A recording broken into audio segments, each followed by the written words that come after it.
हमें न सटेलू जब जब छुई दूर हटेलू। ए रानी बोला ना सोहाग रात हमें न सटेलू जब जब छुई दूर हटेलू। हमारा से पहले कुमार में दोसरा के न रही राजा जी। ई बतिया क्रिया खा के कही राजा जी। ई बतिया क्रिया खा के कही राजा जी।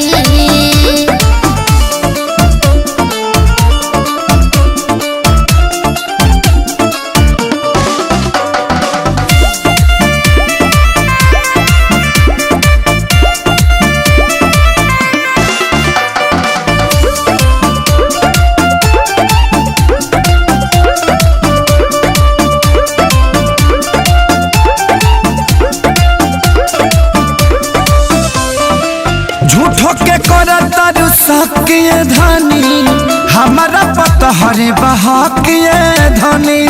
कवन ठीक बा हम कही से भरोसा करी सबूत दे पिया।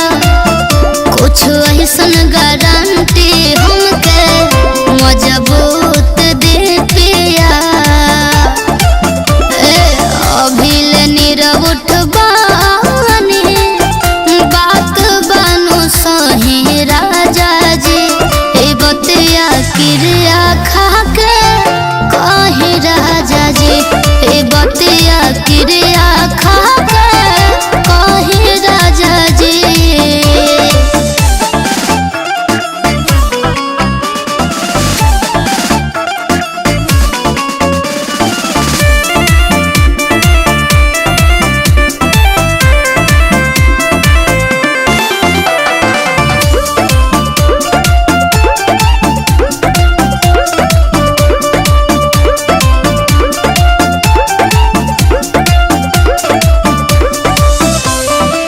सभी बचौले बनी प्यार नु हो तोहरे लम्हे हर हमारे नु हो। चली ना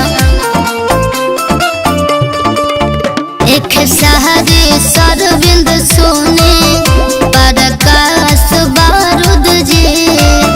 हम कैसे माने बतिया रउआ बन शोध जी। कबो न देखले बानी दोसर खाता बही राजा जी।